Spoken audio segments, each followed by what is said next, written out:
the Aston Martin DB5. Iconic for its appearance in the James Bond film series and its beautiful sweeping lines, its styling has remained distinctive and near timeless to this day. Being such a cool and famous car, Airfix made a kit of it all the way back in 1966, which will be the subject of this video here. As of 2024, this kit last saw a release in 2020, 54 years after it was originally tooled, and has since been replaced by a new DB5 tooling in a smaller 1:43 scale, first released in 2023. This example here is from 1989, apparently part of Airfix's completely arbitrary Historic Cars Special Edition range. So, how does a 23-year-old tooling of a kit from 1966 hold up today? Well, probably not very well, but, you know, it's a good hook. Anyway, just watch the video. So, here's the car. You've got, oh yeah, good point then. How do I open this again? So, in the box you have one instruction sheet. Just one sheet of A4 paper, tells you everything you need to do. And then you've got the shell, which comes in two parts, mostly raised detail. Lower detail is a bit iffy, I'd say. Not the highest detail kit. This was tooled in the early to mid 1960s. I'll try to keep my hand out of shot. One sprue here with the wheels, bumpers, and some other details on them. You've got the seats, which are now both snapped off of their sprue. You've got another frame which contains exhaust pipes, axles, and the dashboard. You've got one large part which does all the windows, and the wheels. There they are. The back seat, the underside of the front of the car, and the wheel, steering wheel. A very vague interpretation of the engine gearbox assembly.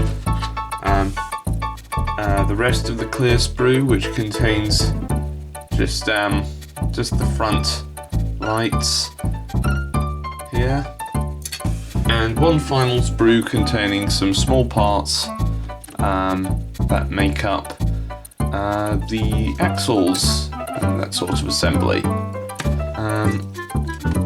There's quite a lot of flash here, especially on this part here, so you'll need to cut that off. Detail-wise, it's not that impressive.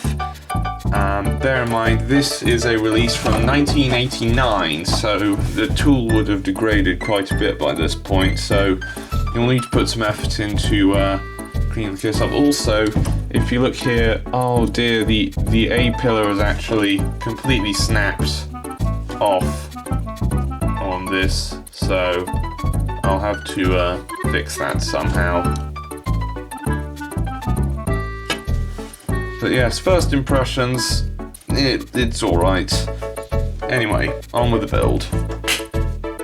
First, I'd like to apologise for my choice of camera angles during this video. I forgot to bring my tripod on holiday with me to Guernsey, and I was forced to prop the camera up in a really poor position that was not conducive to showing the model being painted as a left-handed person.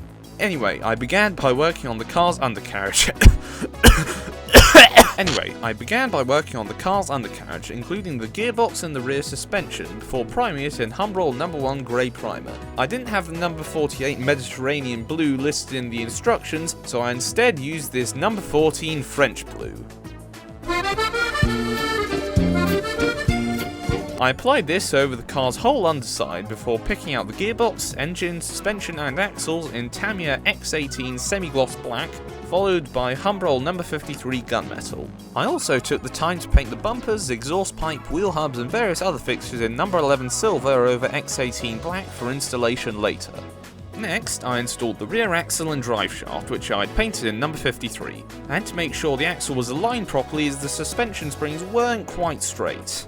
The tyres were painted in Tamiya XF85 rubber black, which the owner of the model shop in Guernsey I bought it from recommended to me. Once dry, it did actually look like rubber, which impressed me. I also installed and painted the interior and seats in a mix of what I believe to be number 26 khaki and number 171 antique bronze for a somewhat leather-like colour and texture.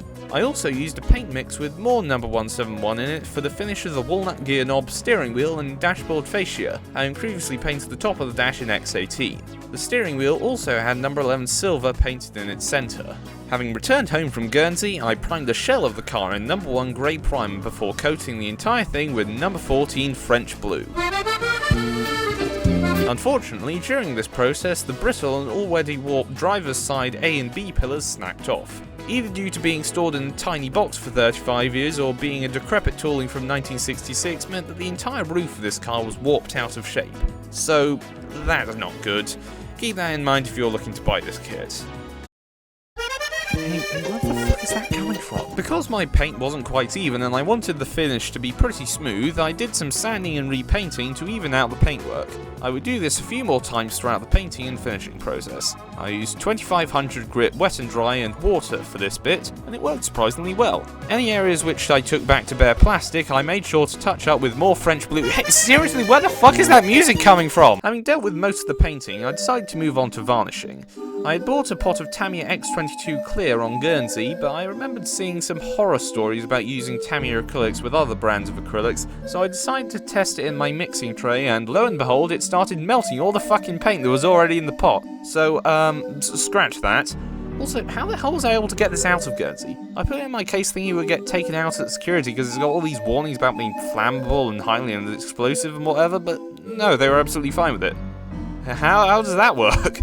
Anyway, point is, this Tamiya stuff is obviously too damn strong to use with the Humbrol stuff, and it's really bloody pungent too. So instead, I bought some Humbrol number 35 acrylic spray varnish and used that instead. That turned out a bit less glossy than I'd hoped, so I wet and dried it down a bit and painted on some Humbrol Gloss Clear with a brush to get it nice and smooth.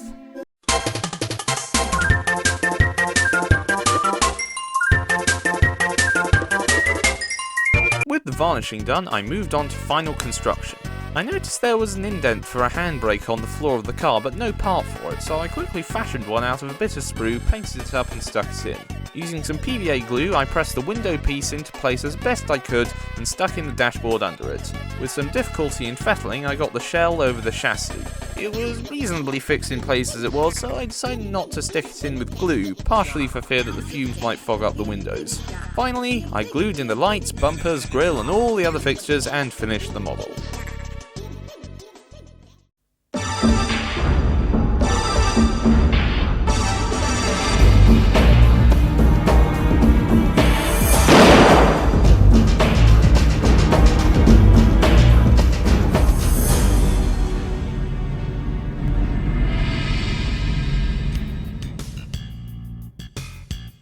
Considering the age of this kit and its condition, I think it turned out very well. The paint took a while to get good looking and it isn't perfect, but I think it's very presentable and it's rather unique in its French. Shut the fuck up! The most glaring issue with this kit was the parts.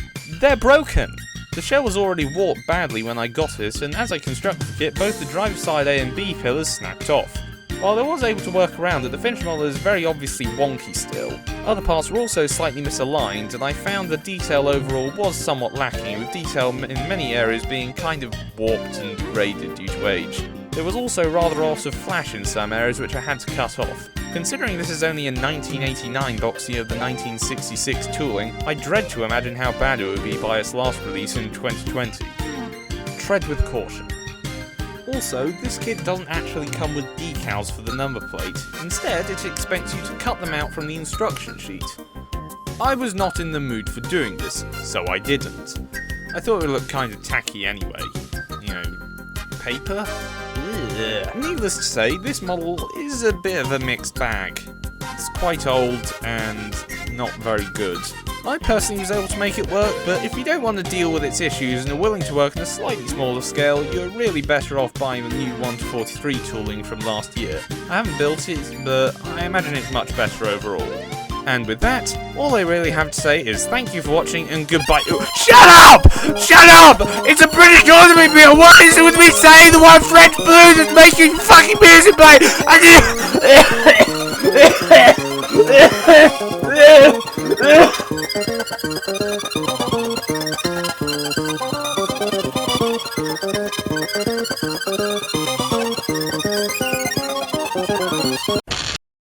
Yay, lava lamp! I haven't had this on all year! Yay!